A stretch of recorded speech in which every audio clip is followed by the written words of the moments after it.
Okay, what's up, everybody? We are back for another video. My son put some coffee candy. He knows I love coffee candy. Anything tastes like coffee, I love it. Go ahead and like, subscribe. Happy Friday, Friday night at 8. Hey, please don't be too late. Hey, got myself a date. Hey, she might be my mate. Hey, it's gonna be so great. Great. Hey, what is up, everybody? It's Friday. I hope everybody feels good. Hope everybody got their checks deposited, or Thursday got their checks deposited. Shout out to all the girls whose payday is today. What do y'all have planned for the weekend? I haven't been to the I said the other day, I haven't been to the lake. I wanted to go to the lake before the summer is like officially over, but it's starting to cool down. But I still want to go by the lake. It doesn't matter. I can still go by the lake and set up shop and stuff like that. But I also want to go horseback riding. So I'm on. I need to find a little horseback riding place. I need to act like I'm a tourist here and looking for some horseback riding fun. Um, so we are down here, girl. We got our reefer in here. I was watching Animal Kingdom last night, and Darren was rolling up a blunt. Mhm. I was like, yes, California boys.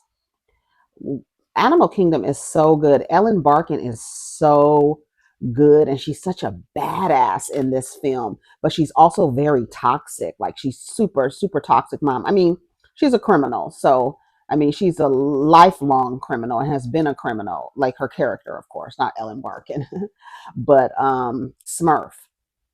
She's not. She don't play, but she's weird. She has been SAing her biological son, which I thought was even weirder. But it is a remake of an Australian series, and they went 6 seasons. I think I'm on the season 3, but I watched it when it originally came out, and I loved it. I loved how she was like. The only part that I thought was weird, of course, was her sleeping with her own son, and like he's actually gay too, which is crazy as hell. But he had to finally tell her, he's like, I'm gay. And then she was like, okay. He was like, that means I can't you anymore. This is her biological son. And she had foster sons too. Um Scott Speedman's character is her foster son. And so is Darren and Craig are her biological. I think Pope is her biological son too. So Darren, Craig, and Pope are her biological sons, and then what's his name? Josh's mother was her biological daughter who got strung out, and she died, and Josh ended up going to live with his grandmother and his uncles, and they are criminals. She really runs like a little crime syndicate over there where they do jobs and they steal, money and stuff like that. Their jobs always give me anxiety. That's one of the best parts of the series, is when they go on jobs. I love the series, and I love that. But of course, they find out that she's been skimming off the top of their jobs. um, and they found a whole bunch of money, and yeah, and there's a lot of like twists and turns in the story. Josh has a little girlfriend from school. He kind of breaks up with her when he finds out what his family is really into, but then she keeps coming over, and then she starts messing with his uncle. She's 17 years old, and his uncle is like in his early 30s. Like, it's just so, and then they're like, they surf and everything. It's just so California, Southern California, and they go to Mexico a lot.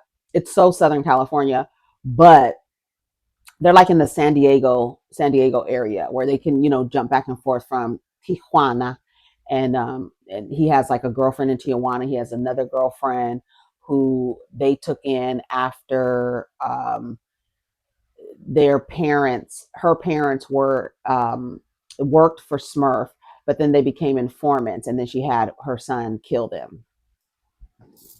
Girl. Pope is a trip. Pope reminds me a lot of Huck's character from Scandal. He's very much like that. He'd be like, he's very like calm, but super duper violent, like super violent.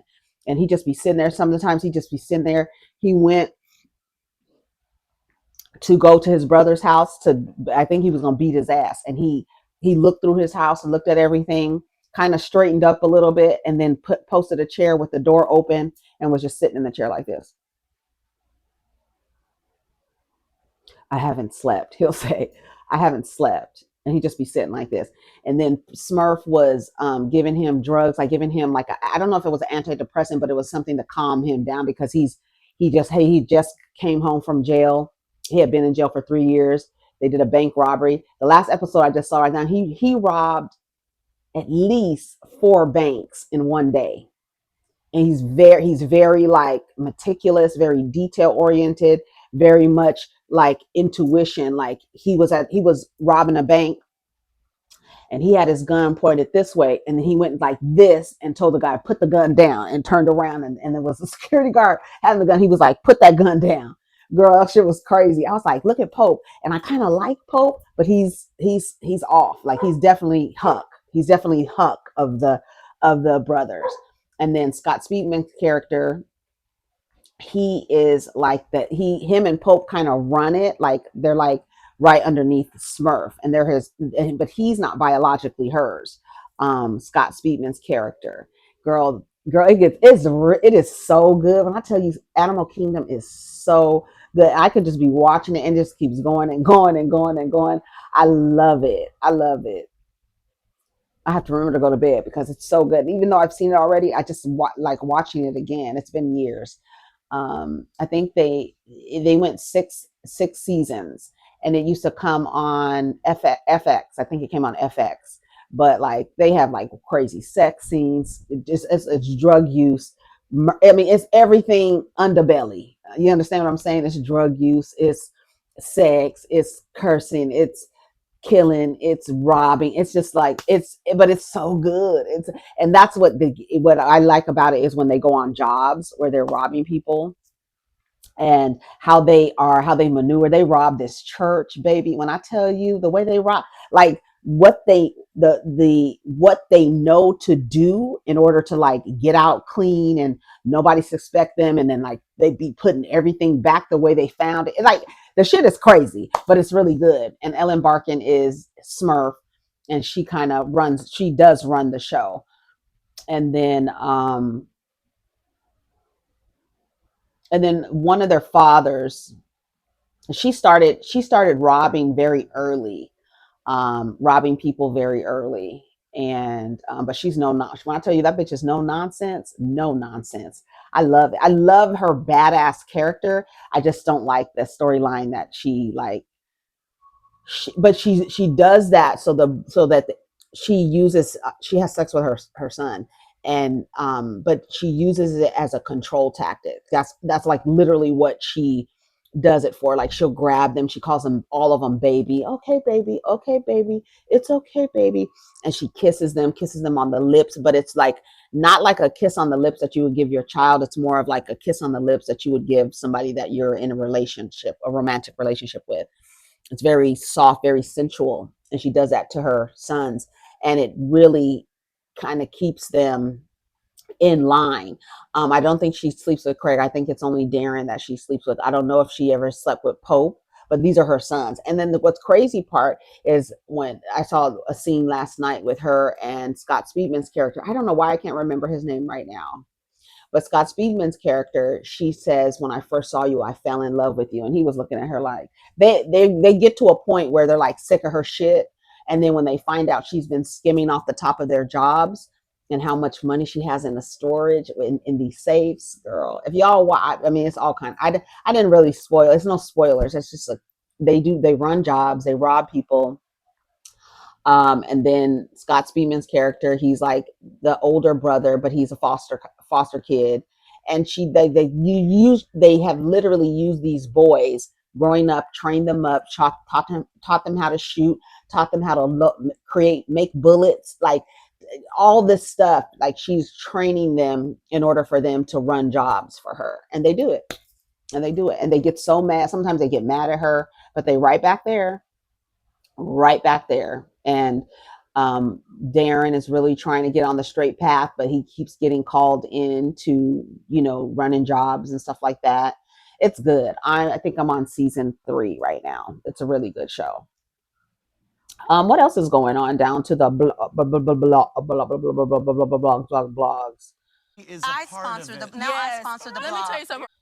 I think black people virtual signaling for a KKK member is psychotic. I do. I think I think there's something seriously wrong with anyone posturing themselves as this moral, like you have more morals than everybody else. Like, girl, please. And I'm a very sensitive, empathetic person. I mean, y'all see me on here. I'd be crying for everything, child. But I don't have that. Oh, and this is really good. This was a really good post I want y'all to hear. Here. It makes sense if you don't feel a deep well of empathy for someone who made a career out of refusing to show it for others. I want to normalize that because sometimes when a public figure dies, especially in a tragic way, people rush to say, you have to be compassionate right now. Don't speak ill of the dead. But if that person spent their life dismissing other people's pain, mocking it, minimizing it, even actively contributing to it, it makes sense that your empathy tank might run dry. That doesn't mean you're celebrating. It doesn't mean you're cold-hearted. It just means your compassion has limits. And those limits are often shaped by how much compassion someone showed in their lifetime. There's actually something psychologically healthy about noticing that boundary. You're not obligated to manufacture sorrow for someone who never extended any to you, your community, or people you care about. You can hold both, I don't wish this on anyone, and I don't feel sad about it either. That's not cruelty, that's honesty. And it feels really weird and uncomfortable to hold both of those in your body at the same time. This isn't about telling you not to be compassionate. It's about giving you permission to notice whatever you honestly feel or don't feel and trust that it's valid. It makes sense if you don't feel a deep well of it. And this man is a LPC. What is LPC? Licensed. Let's see.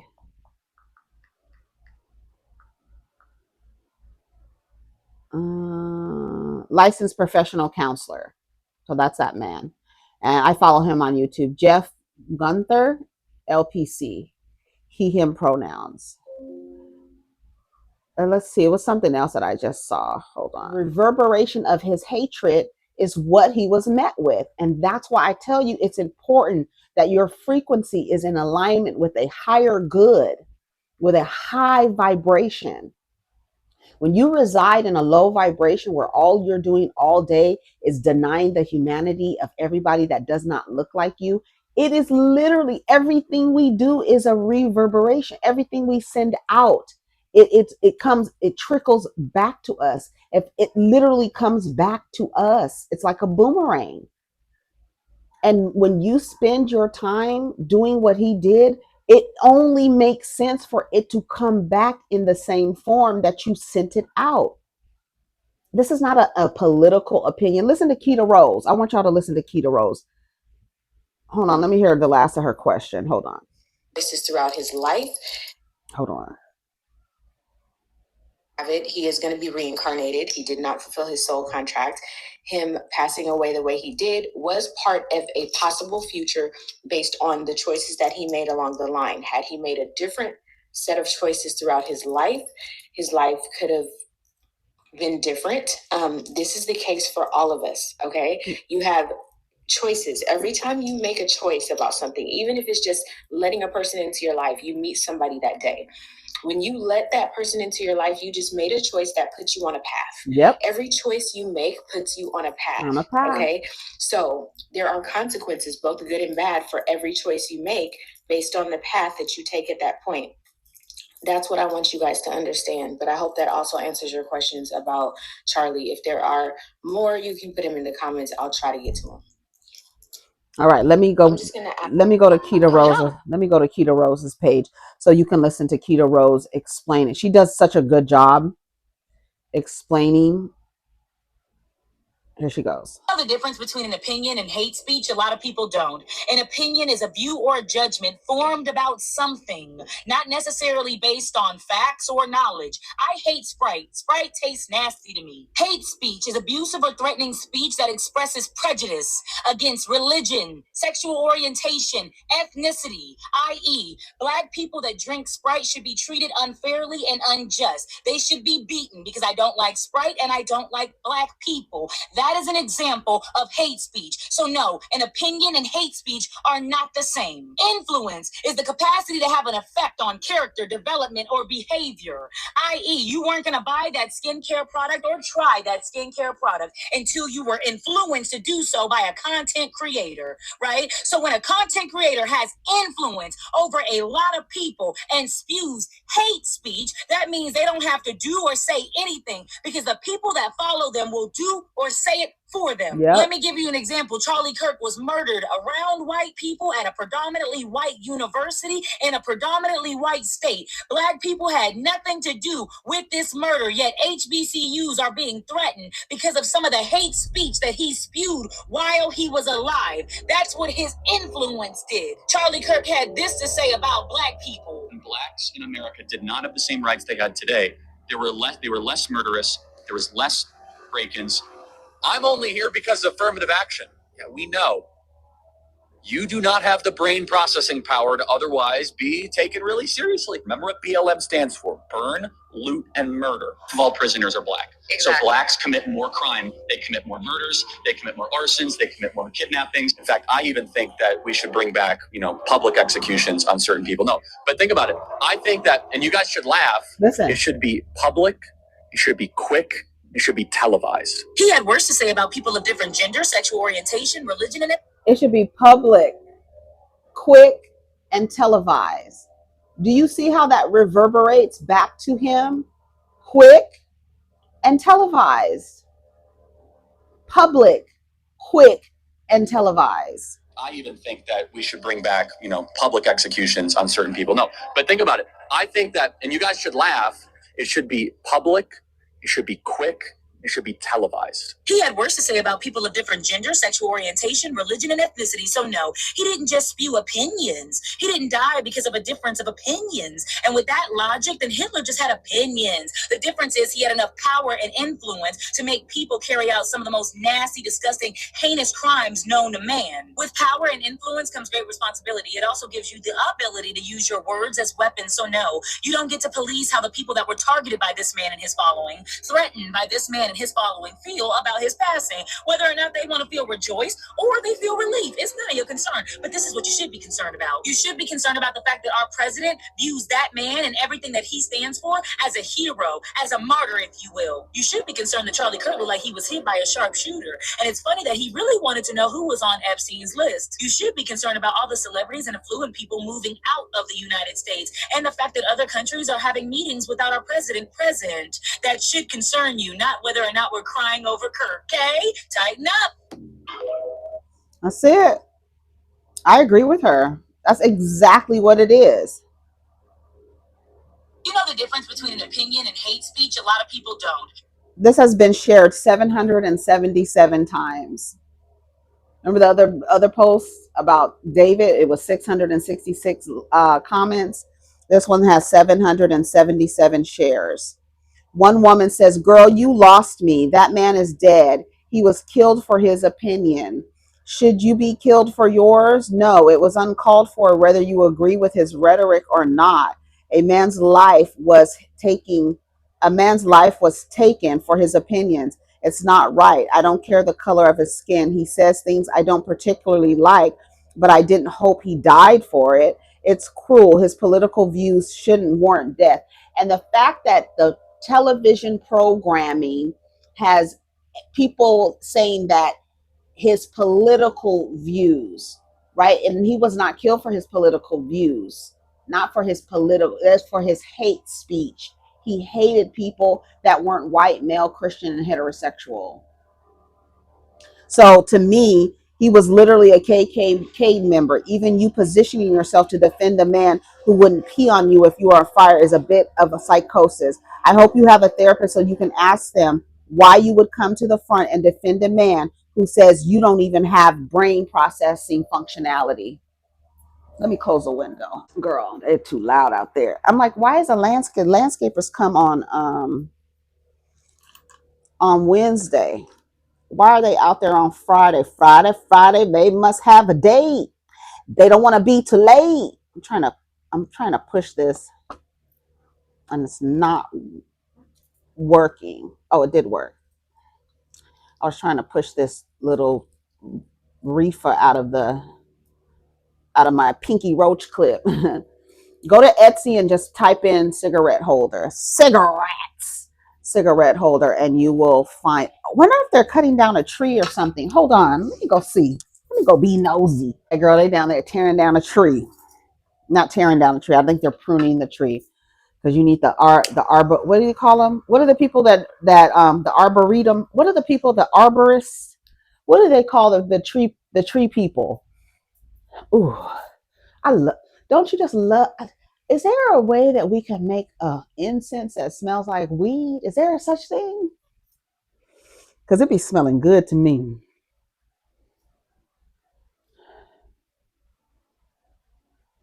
So sweet.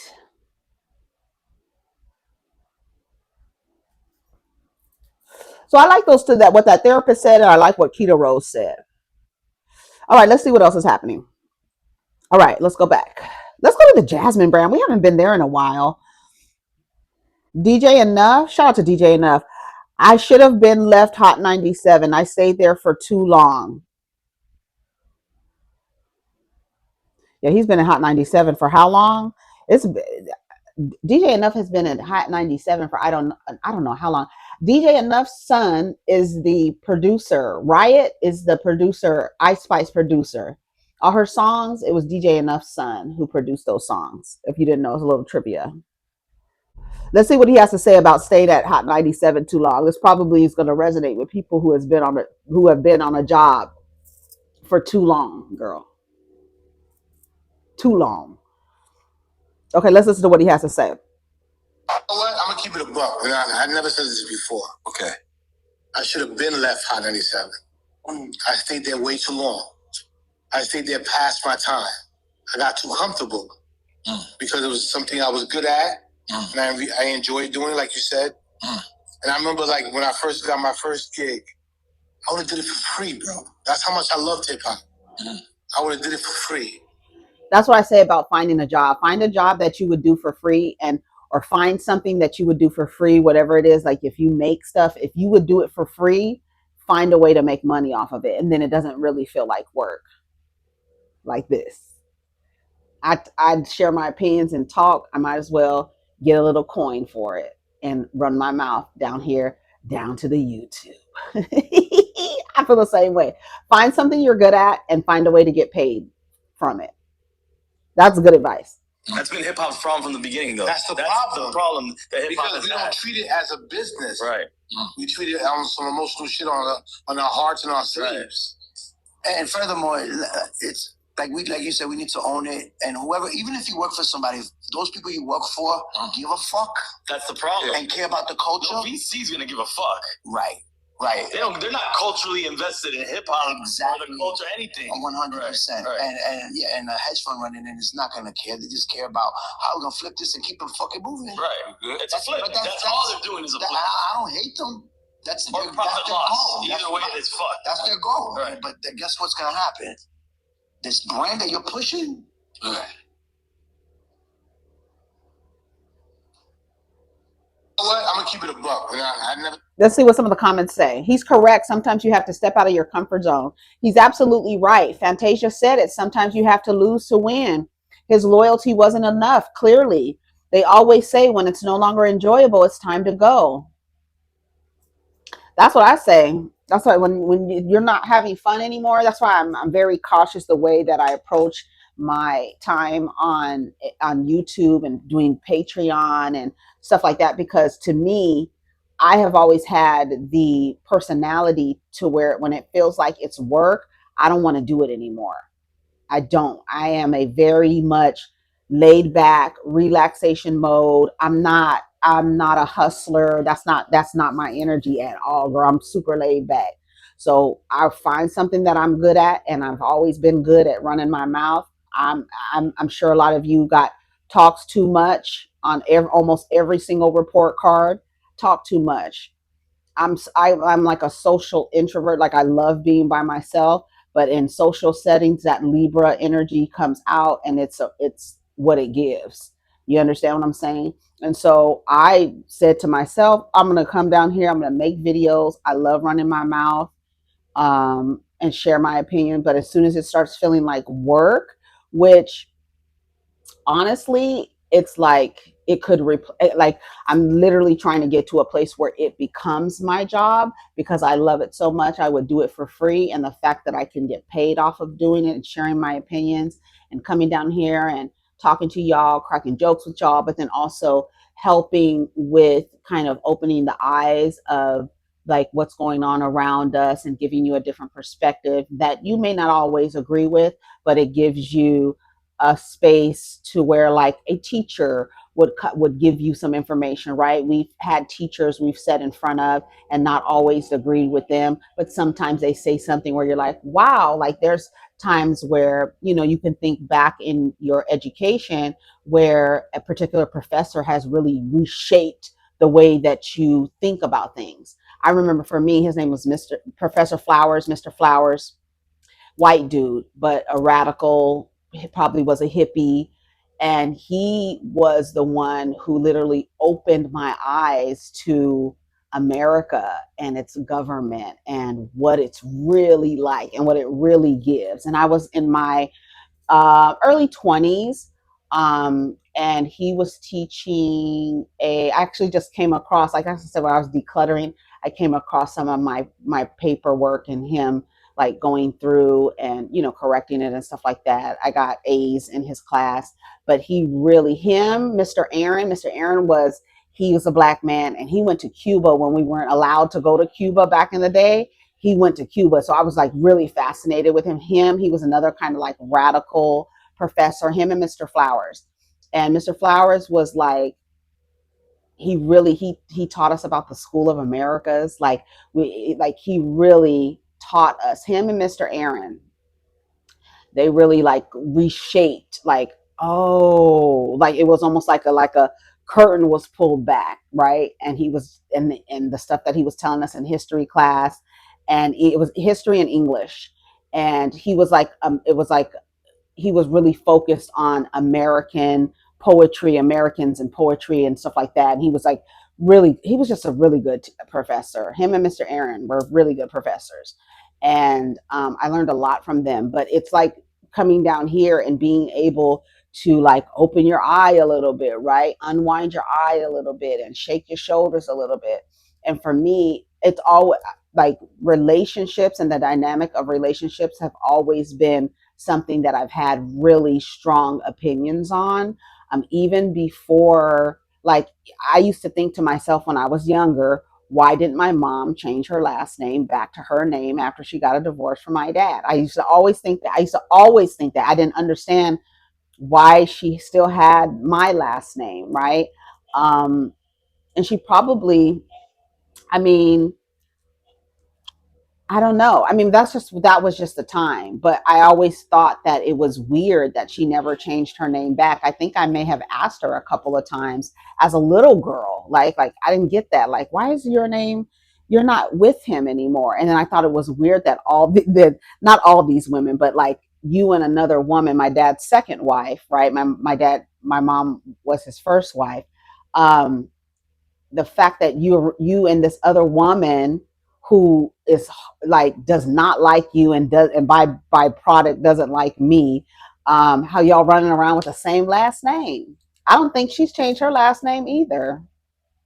They kept their last name. I don't know if she changed it. I'm not sure. His second wife. um but then yeah, and so I feel like when you come down here and express yourself and express your opinions, I think if you are good at telling stories and delivering a message, not everybody can get in front of people and talk, whether it's on camera, whether it's in a room. I have no problem with it. I actually do not have. I love being in person training and watching people and watching their personalities, and then like how people act when you give them criticism or critique. It is just human behavior has always fascinated me. So coming down here and talking about my ideas, I've always felt like, yeah, I want to do that. So shout out to DJ Enuff. He's not at Hot 97 anymore, but it's true. Like you would do it for free. They're not in the business of doing anything for free. And then your morals and core values and mission don't align anymore. And now that's when you know it's time to go. Like, oh, you guys are not in alignment with where I'm going. You know what I'm saying? So yeah, so shout out to DJ Enuff for that. Let's see what else is on the Jasmine brand. It says Wendy Williams is still awaiting a neurologist's diagnosis, lawyer confirms. Girl, Jonathan Majors' mom, oh God, says she counseled him and MeganGood before officiating their marriage. I just, girl, stop. It had to be deepened. It had to be lasting. This is stupid. Okay, let's listen to what she says. It says, let me read it first. Jonathan Majors and MeganGood were not only joined in marriage by loved ones, but also deeply counseled by family before tying the knot. It happened too fast for you to be deeply counseled. I believe that you need 250 hours of couples therapy before you get a marriage license. They weren't counseled for 250 hours. They were probably counseled for 6 hours. I believe in order to get a marriage certificate, you should be counseled for 250 hours, signed off by a licensed therapist, not a pastor or some church practitioner, but an actual licensed therapist. And then, and only then, will you be granted a marriage license, period. MeganGood and Jonathan Majors got together when that man was still running down to the courthouse. Their first date was at the courthouse. So you can't tell me they were counseled long enough for her to decide she wants to be in a relationship, let alone a marriage, with a man who abuses women. Shoot. That's what I have to say about that. That's all I have to say about that.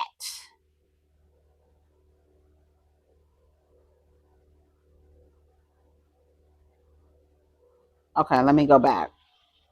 Oh, it put canceled. That's what I mean. I hate when that happens. I need to check it before I hit send. When I do the voice talk, do y'all do that for your messages or comments? Do you talk to text for your comments? Somebody said that's fine, but I hope he's still in counseling with a mental health professional. Exactly. I don't agree with that. I think that men, if you find out that a man has been convicted, charged, or not even under the court of law, but if you ever find out that a man abuses women, that should literally make your penis, your pussy close, and your penis curl up, and your pussy close like a Venus flytrap.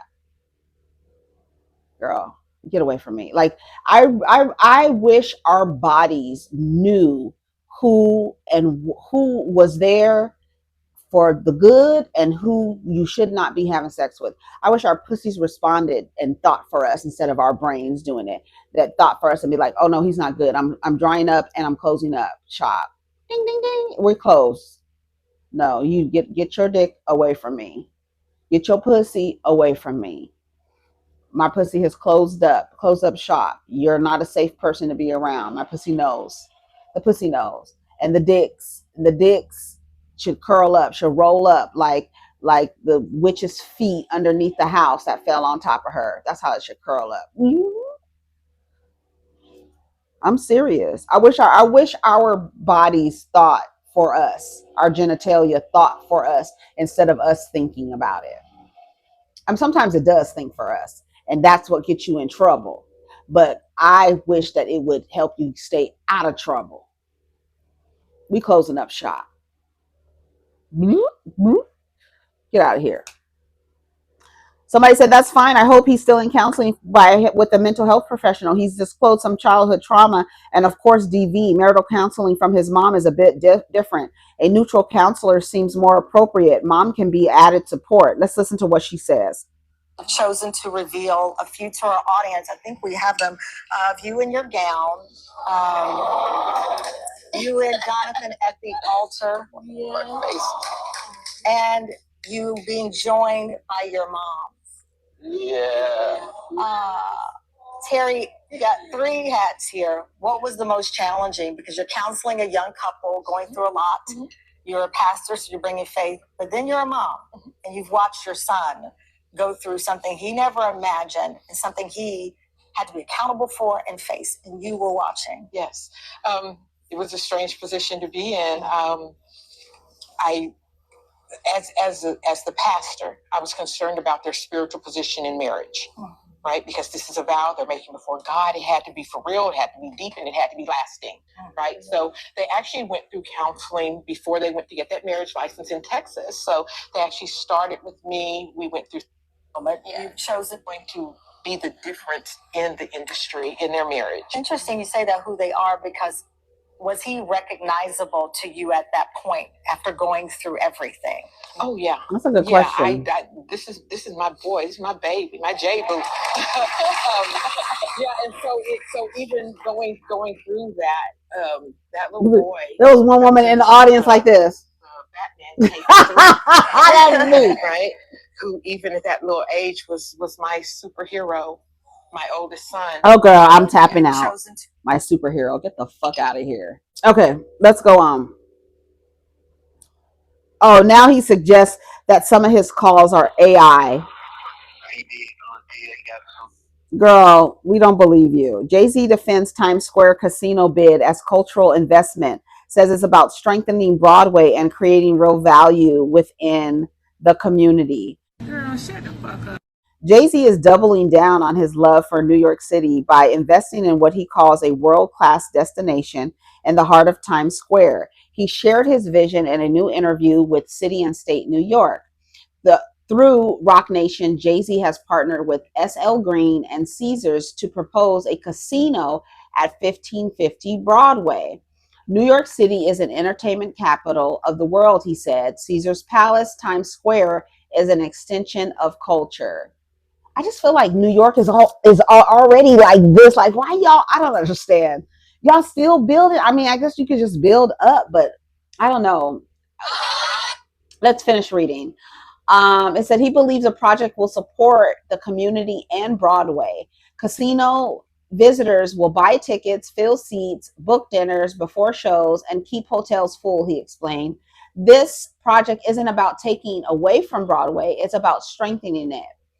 As he addressed critics, he emphasizes responsible gaming programs and investments in arts and public resources. Our goal is to create an opportunity to ensure that this project delivers real value, he added. When he asked what he loves most about NYC, he says the attitude, the culture, the energy. You can't replicate New York anywhere else. Do you think the casino project is a good idea? Let's see what some of the comments say. First of all, he's a billionaire, and I don't particularly trust that what he's doing is good for community or Broadway. I feel like he has another motive for putting a casino in Times Square. I don't feel like it has anything to do with strengthening Broadway at all. Like, does Broadway need strengthening? Something I don't know. Y'all let me know. I don't live in New York. So those who live in New York, let me know, does Broadway need strengthening? Shout out to Kim Pyre. He says, I don't think people trust Jay-Z after the Barclays promise to Brooklyn. That place is congested as it is now. I can only imagine a casino making it worse. That's what I'm saying. Right now, y'all are literally on top of each other, like in Manhattan, like it's in New York, period. You guys are on top of each other. Like literally, people are paying $3,000 for a space as big as my bedroom, $4,000, $5,000 for a space as big as my bedroom, like with a kitchen and a bathroom and a stand-up shower, and you got your bed and you be happy like, oh, I got my place, and it's like $3,000 a month. Absolutely not. And then y'all packed up. And the freight, let me shut up. Shout out to everybody in New York. I love New York to visit, but I could not live there. I used to want to live there as a younger woman. I desired to live there because I felt like it's just like every single culture got their own little area, and you can go and you can just be in a different area and have experiences of different cultures. I thought it was so beautiful. But like as I aged, I look how packed it is and what you get for your money there. You I just it was no longer attractive to me, but it's fun to visit. It's really fun to visit. I haven't been to New York in a while, but it is fun to visit. My sons were in New York last year. But yeah, girl, I know the casino will have to fork over a lot of money to New York City, but how will the money trickle down to common folks? It won't. Expect those who work in it and get a paycheck. That's about it. All lies. He had a huge part of the gentrification of Brooklyn. Now he's trying to get Harlem because that's who's going to be directly affected by this. They always talk in culture. Everybody knows the real. Exactly. It's like it's not about culture. And that's why I had to repost this morning. Just because we share identity does not mean we are in community. I am not in community with the likes of Jay-Z, and most of us aren't. So for him to come out and say that something is a community, that's literally an emotional trigger for you to get hooked in to whatever fucking idea he has, and literally has no plans for you while you support it only because he's black. That's why I be trying to tell the people to get out of the vortex of race, because like they would really like, even Umar talking about my community. I was like, oh, I'm so glad I'm not a part of his community, because that man would sit under you as you hung with piss dripping down your leg. He would sit under you and eat with his children and his wife. Yeah. And so, but on the other end of it, you are saying that people shouldn't rejoice in it. For what? Them donations are not coming, sweetie. Forget about it. No matter what you say and whose boots you lick. Somebody said the lies. Like, people don't believe Jay-Z. Jay-Z is not trustworthy like that. I don't think a lot of people from the quote culture, a lot of men, again, the patriarchy, a lot of the brotherhood looks up to him, and some women do. And I listen to Jay-Z. It's not a big deal, but in terms of his like practices and the way he moves, it's very sketchy, very shady. But he's a drug dealer. I don't know what else to expect from somebody who is a drug dealer. Oh, girl, I almost burned myself. Did you see that fall? Somebody said the lies, the lies, the lies. Cultural enrichment is devil's work. Wealthy people only care about making money at the expense of anyone. It's all about money. Stop with all these rich guys using the same lines. Good for community when no one really benefits like they do. But people will believe anything when their favorite celeb says so. And if they share racial identity, people will believe it. All right, it says BrookeHogan says she has no regrets about being removed from Hulk Hogan's $5 million will. I have been surviving without his money for a long time. BrookeHogan says she's at peace with her choice to be excluded from Hulk Hogan's will, even though her father left behind nearly $5 million in assets. Well, that's pretty good. In a statement, Brooke explained, his decision is no surprise to me. It is what I asked for. I stand by it with no regrets. My dad knows I'm a hard worker, and I've been surviving without his money for a long, long time. She stressed that money has never been the basis of their relationship with her father, and that she was always valued his time, honesty, and love over financial support. Well, yeah, I get it, but girl, Brooke added that she faced financial challenges in the past and knows what money does not equal happiness. While she will not inherit any part of Hulk Hogan's estate, she says her only concern is that her father's legacy, including IP and trademarks, is managed responsibly. Well, that all depends on who he put in charge of that. Because I remember when, like I said, I mentioned that a few months ago. When Prince died, the next day, all his shit was on YouTube. Madonna and Prince were the very ones, both on Warner, were the very ones talking about they don't want their shit on YouTube.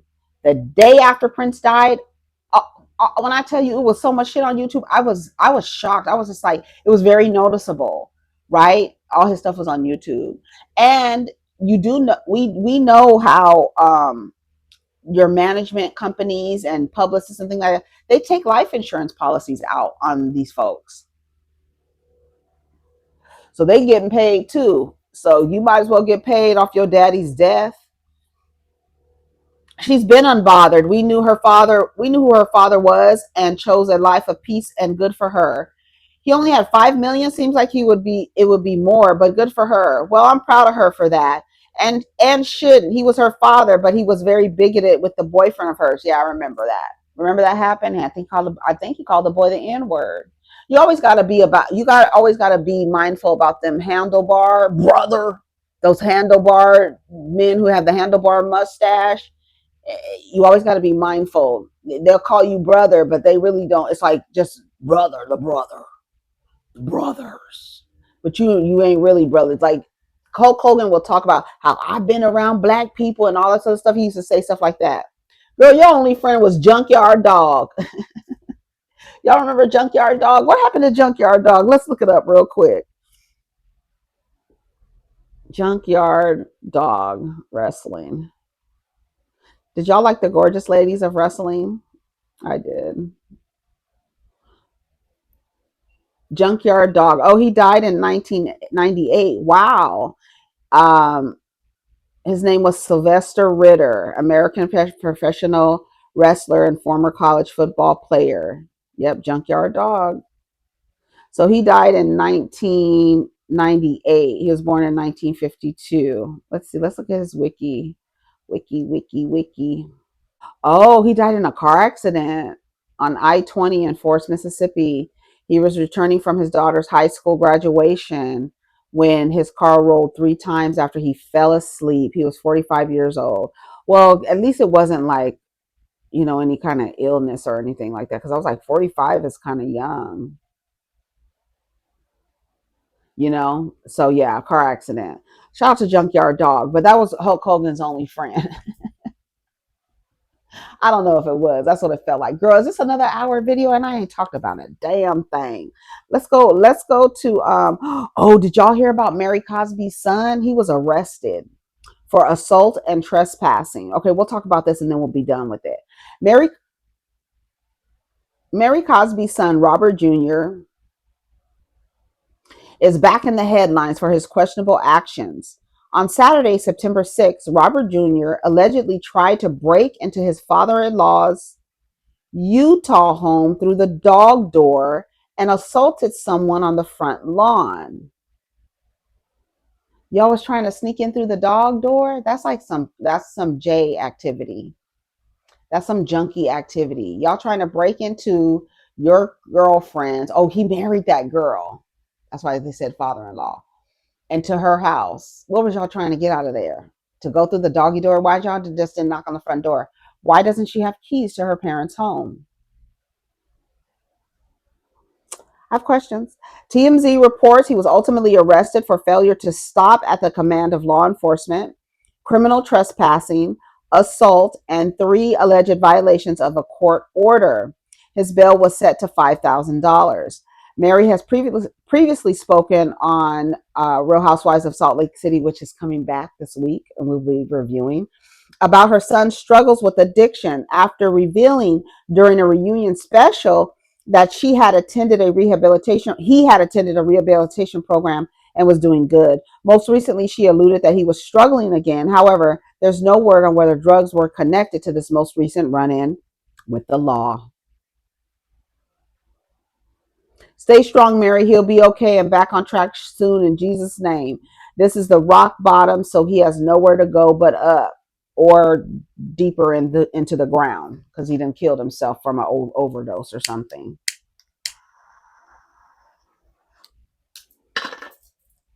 I don't know. Just in time for premiere this week. No, poor Mary. That's what the people say. Addiction is something that has to be monitored and watched closely. Otherwise, if you're not going to if you're not going to the meetings, if you're not in community with other people, if your partner is still doing what you're trying to not do, it's going to be a lot of hurdles to get to sobriety. And then once it's in your body, you become chemically dependent on it. So it's not only like a physical, what you're experiencing physical, it's also a mental issue as well. So you can't be around people who are not trying to stop what you're doing. You have to be going to these meetings, going to therapy, like keeping your mind right. And for a lot of people, it's really, really hard because it does become a mental and physical dependency. And once it's in your bloodstream, to get it out to the point where you're not craving it or desiring it anymore, it takes a long time for some people. Some people could go cold turkey. Some people have died from going cold turkey because their body was so used to the chemical.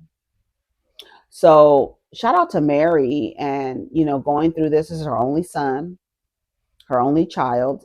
I don't know where Robert Sr. is. I don't know if he's in a different part of Utah or in a different state, or where is his dad? Like, where is his dad? That's what I keep wanting to know.